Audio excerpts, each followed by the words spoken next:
సాయంత్రం 5:40 టైంలో నేను నా భార్య ఇంట్లో టీవీ చూస్తుండగా వందలాది మంది తెలుగుదేశం కార్యకర్తలు జేసీ అనుచరులు మా ఇంటిపై దాడి చేయడం జరిగింది. ఇంటిపై వస్తున్న రాళ్లను చూసి మేము ఇనప డోర్లు అన్ని వేసుకోవడం జరిగింది. అయినా వాళ్ళు గడార్లతోనూ గుణపాలతోనూ కొడవలతోనూ మా ఇనప డోరు పగలగొట్టి ముందరుండి చెక్క డోరు పగలగొట్టి ఇంట్లోకి ప్రవేశించారు. అంతలోపల మేము భయపడి మా బెడ్రూమ్లోకి దాచిపెట్టుకోవడం జరిగింది. ఆ బెడ్రూమ్ డోర్ కూడా పగలగొడుతున్న టైంలోనే నేను ఎస్పీ గారికి డిఎస్పీ గారికి ఫోన్ చేయడంతో వారు పోలీస్ మెన్స్ను పంపించడం జరిగింది. పోలీసులు సైరన్లు అవన్నీ వినిపించాలకు నేను ఉన్న బెడ్రూమ్ డోర్ పగలగొట్టలేకపోయి వెనక్కి వెళ్ళిపోవడం జరిగింది.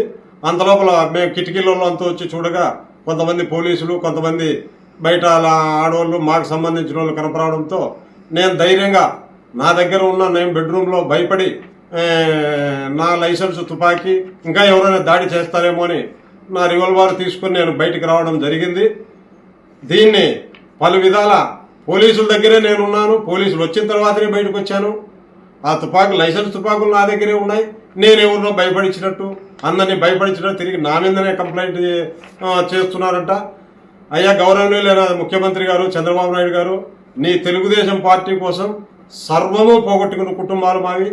ఈ సంఘటనపై నిజాయితీగా విచారణ చేసి మాకు చట్టరీత్యా వారిపై చర్యలు తీసుకోవాలా. నేను తప్పు చేసింటూ నా మీద కూడా చర్యలు తీసుకోమను.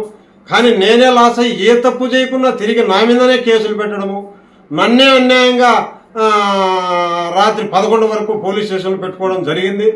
కాబట్టి దయచేసి ముఖ్యమంత్రి గారు ఎస్పీ గారిని మీరు ఆదేశించండి. నిజాయితీగా నాకు పిల్లలున్నారు, జేసీ ప్రభాకర్ రెడ్డి కుటుంబానికి పిల్లలున్నారు.